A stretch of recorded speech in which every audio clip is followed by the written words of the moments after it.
మామిడికాయ కోసి ఉప్పు పెట్టి కారం పెట్టి తాత గోషిలో పెట్టి. అదేంటి పాప ఒకటేసారి అంతమంట అన్నావు? పింఛన్ పైసలు ఇవ్వలేడా అయింది? క్రొకడైల్ అయితే వచ్చింది గాయస్. సో గాయస్ మా ఇంటికాడ అయితే ఒక చెరువు ఉంది. ఆ చెరువులో అయితే క్రొకడైల్ అయితే ఉంది, ముసలి. చూపిస్తా, వీడియో అయితే చూడండి.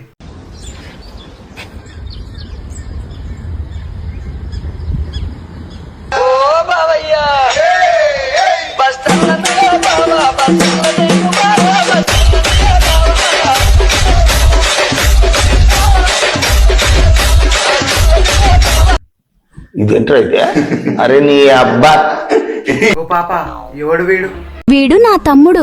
ఏమేం పనులు చేస్తాడు? పందిలా తింటాడు, అడ్డగాడిదలా తిరుగుతాడు, తాటి చెట్టులా పెరుగుతాడు, కుంభకర్ణుడిలా పడుకుంటాడు. నా జీవితంలో ఫస్ట్ టైం నీలాంటి అక్కని చూస్తున్నానమ్మా. ఎందుకంటే మీ తమ్ముని గురించి ఇంత మంచిగా గొప్పతనాలు చెప్పుకుంటున్నావు.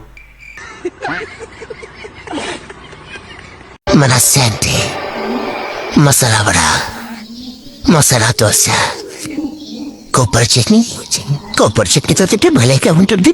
కొబ్బరి చట్నీ ఒక్కటి సరిపోదు. ఆవకాయ చట్నీ, ఉసిరికాయ చట్నీ, చింతపండు చట్నీ, ఇవి కూడా చాలా బాగుంటాయి.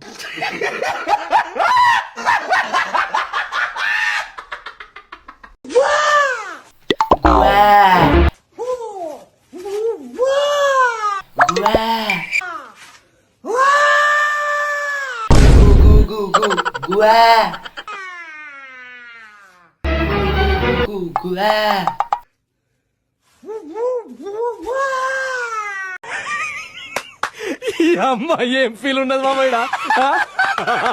ఓయ్ తాత, నీ లవర్ లేచిపోయిందంటనే. పెన్షన్ పైసలు ఇవ్వలేడేమో, అందుకే వదిలేసి వెళ్ళిపోయింది. పోతే పోనీ లేవే, ఆ సోకులాడి ఇంకో దాన్ని చూసుకుంటా.